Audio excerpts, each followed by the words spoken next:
The World Hearing Day is observed each year with the aim of raising awareness on how to prevent deafness and also hearing loss, and also to promote ear and hearing care across the world.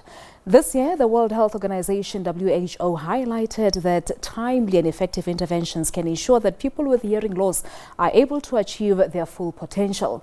It also drew attention to the options available in this respect. So the day may have been observed yesterday on the 3rd of March, but the Gift of Sound Foundation, which is a project of the South African National Deaf Association SANDA, will continue with this campaign until the 28th of August. We look at the importance of raising awareness on the prevention of deafness. We have in studio now Mosala Makhetha. He is the Programme Manager at SANDA. He is also a deaf person, so he is accompanied by Thoriso Mndawe, who is a sign language interpreter from South African Sign Language. Good afternoon to you, gentlemen. Thank you so much for joining us here on the SABC News channel.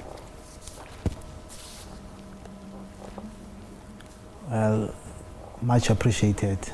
All right, so let's start about the importance of yesterday. As I said on my introduction, that the day was observed yesterday. What's the importance of observing this day? So this day is very important for the people so it was designated in 2007 in Beijing, in China. So the aim of the World Hearing Day is to actually advocate, promote hearing loss, to prevent that people must not lose their hearing to hear properly. So what we use our project is the Gift of Sound, like we advocate in raising awareness. So the people must know how to care for their hearing, to not lose their hearing, not to enjoy their hearing. So then also to prevent, to prevent hearing loss. So we don't need more deaf people to join us. So we need them to take care and prevent hearing loss. So talk to us about the prevalence of hearing loss in the country. We usually see it amongst older people, but generally, how are we looking as the country? In South Africa, in our country, we had we had if you look at the statistics that was conducted in 2011 to 2000, so during that period from 2011 to now, there's about 3.6%. So now the statistics also identify that people who have hearing loss, so it's 20.1%. So which means so 5% of South Africa people have hearing difficulties.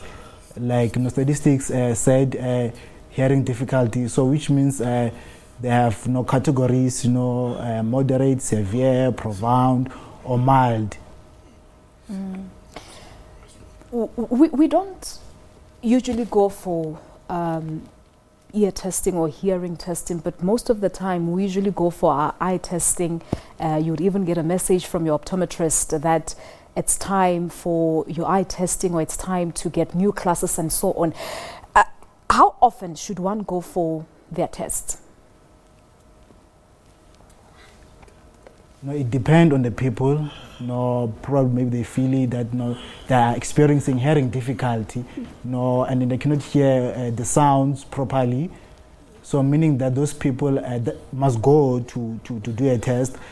But from the Gift of Sound Foundation has advised people themselves, so we request them to go for testing, oftenly. So then it can also help to identify actually this hearing loss early. But then how do you know, what are the signs really if one is sort of starting to lose their hearing? So when during a conversation the person doesn't hear properly, and then they'll say, keep on repeating, pardon. So then you can actually, that's the sign that the person is losing, or she's losing his hearing loss. So that's the first step, is to go and see a audiologist, and then after then the audiologist can then say where is the problem, but then the first step is going to see an audiologist. All right. So you were telling me off air that you were not born without your hearing capabilities. It's something that happened when you were 7. Talk to us about that experience, really. And I mean, a 7-year-old child really is as someone who's now a bit bigger, who's able to understand and differentiate between things. So how difficult was the process of having to adapt from being able to hear to now, having to learn sign language and adjusting your life accordingly? From my life's perspective, the change in my life was difficult because previously I could hear properly. I grew up hearing properly. Now I was enjoying the gift of sound, but I didn't know that I'll get sick and then have meningitis. So then it affected my life, and my life changed, in a huge way. But then it was difficult for me to actually socialize, with the deaf community because. Or the hearing people, I could not hear anything. So the family also, they were shocked, and also I was also isolated. I was staying alone most of the time, So there was a communication problem, I was isolating myself socially. So then it impacted my life, educationally. I had to be transferred from a hearing school to a deaf school or special school, So yeah, my life was difficult at that time. And I suppose as a result, there was a lot of the adjustments that had to be made more so from your community, as we know that there's a lot of myths really associated with conditions such as being a deaf person. How did you navigate around that?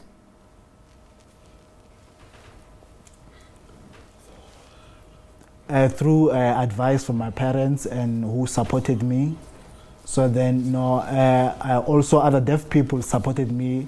And then in the process of changing, but then the myth it's all around, And many people, they say that I became deaf because of witchcraft, but then it's not witchcraft, but because of sickness. But some people, they believe that myth, but I don't believe in that myth, So as it was identified that it was through sickness.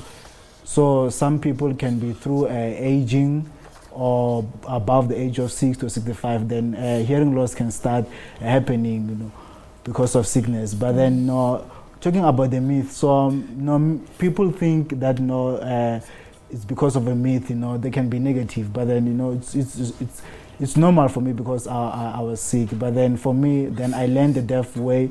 It was easy for me to adapt, and join into the deaf community for now. And now I'm involved in deaf leadership, and also in working related. Wow.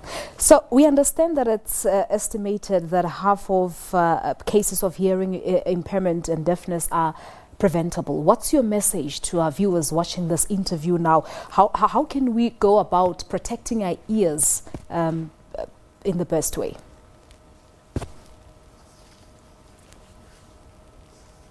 Most people who experience hearing loss is because they listen to loud music for many hours. Being exposed to loud music for hours, then something like when you are sick, it can happen through sickness.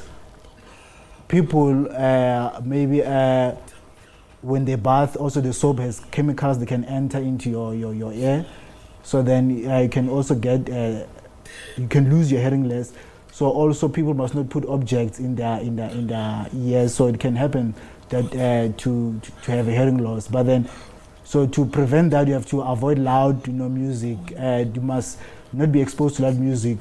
So also for now, the message to people is that from the 3rd of March to 28th of August 2020, will be active, campaigning, mobilizing for the World Hearing Day campaign. So people, they can use the badges, donate badges for 10 Rand or the stickers. We do have stickers, so people can use this. So then we'll be distributing people hearing aids and also giving advice regarding cochlear implant. So then that's part of the fundraising. All right. So campaign. you want to tell me that Makhetha, that there are dangers associated with us having to wear an earpiece on a daily basis for 3 hours here in studio? No, not at all. There's no danger at all, okay. you know. But then it's fine. It's not that loud. But then, no. So the audiologist is the right person to give you advice, you know, depending on what actually matches with you. All right, thank you so much. But I just wanted to touch on the issue of our health system. Do we have the necessary resources to assist where help is needed in terms of providing perhaps early intervention when it comes to hearing aids or the treatment? Are we capacitated in that regard? From the health system, the capacity is very limited. It is little. For now, most of them, they're not aware. The reason, you know, it comes to this, that the gift of sound started this for people must be aware about this. Plus, also we must advocate to their policymakers. You know, also must make sure that, you know, the availability of hearing aid, you know, is for free, and then it's also available at public hospitals. All right, time constraints. We have to leave it at this. Thank you so much for coming through. Ghana, how do I say it? This is how I say it. Thank you. Thank you. Thank you, Ralebwa. Thank you so much to my guests there, highlighting the importance of taking care of your ears. As I said, that in most cases we usually go for our eye testing almost every year, but we tend to sort of neglect our ears. So that's the importance really. As yesterday we were observing the World Hearing Day, and we had Ndade Makhetha here in studio. Mosala Makhetha is the Programme Manager at the South African National Deaf Association. He was accompanied by Thoriso Mndawe, who is a sign language interpreter from South African Sign Language. All right, so we are now taking a quick